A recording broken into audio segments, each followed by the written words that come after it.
Welcome back to America Right Now. Critical race theory. It's become a catalyst for action by parents and lawmakers demanding the ability to wrest control of government-run schools away from leftists. A high school English teacher working in the Salinas, California school district noticed many of her students, all Latino, were failing one of their other classes, ethnic studies. She wondered why. What she found out those kids were learning was shocking. It's the subject of our Taking Back Our Schools segment this week. Joining us is Kali Fontanilla, high school teacher for the school district of Salinas, California, and Matt Beienburg. He is the director of education policy at the Goldwater Institute and is also helping her tell this important story. Kali, I want to start with you.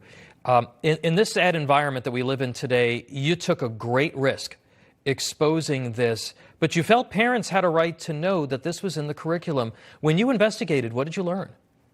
Well, I want to make sure that we let America know that the mainstream news organizations, a lot of them are lying to the American people that critical race theory is not in our schools, and they should be held accountable for their dishonest reporting, because it absolutely is in our schools, and it's becoming more and more prominent. I was noticing that my students, I teach the English language learners, and of course, we were teaching online for a year and a half, and imagine teaching English language learners online and how difficult that already is for them. And I noticed a pattern because I have them check their grades. We have a homeroom class, and I have them check their grades in all of their other classes. And I was noticing a pattern of a lot of Fs in ethnic studies, especially among the boys.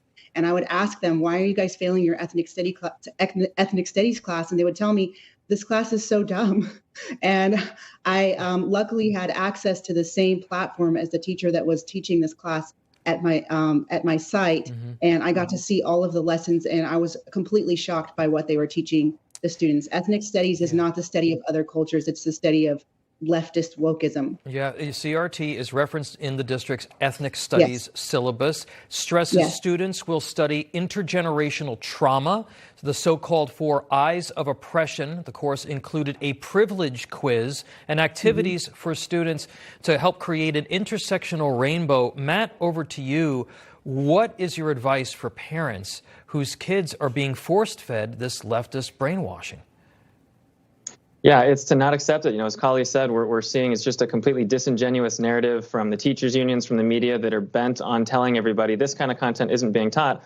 And I think stories like hers blow this wide open and show absolutely it is. So the advice is for parents to say, you don't have to stand there and listen to what they're telling you. You can take steps. You can find out what's going on in your classroom.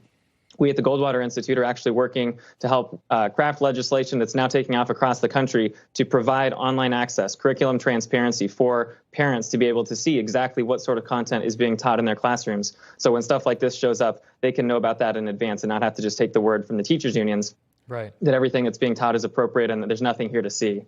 Kali, the kids are really impressive here. I mean, yes, they were failing the class, but it seems to me they were failing the class because they were being taught that they were victims or oppressors, and they sort of instinctively disagreed with the material. Do you agree with that? Yeah, I agree. Yes, the thing is, you can't speak up against these lessons. If you do in class, you will get labeled as, white supremacist or racist. I've had so much attacks since I've been publicly speaking up about this. I mean, I will not be able to get another job at a public school again.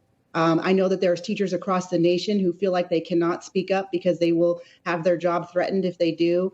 Luckily, I am opening up my own school. It's called Exodus Institute. It will be online, K through 12 school for all of America's kids, for people that want to pull their kids from these public schools and give them another option. They can check it out at thinkexodus.org.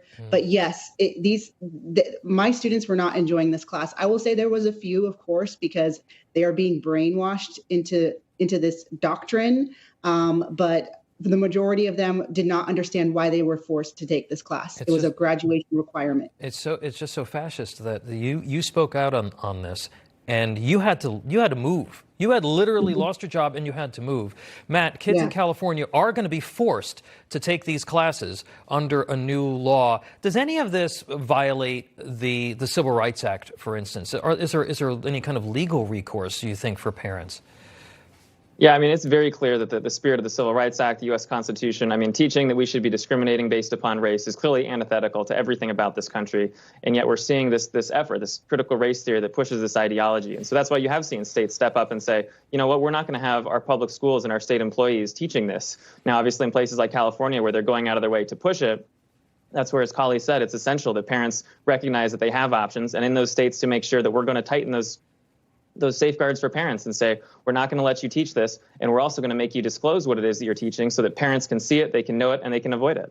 Well, I want to thank you both for your courage, particularly you, Kali Fontanilla and Mac Beienburg. Thank you so much for being here and sharing your story with us.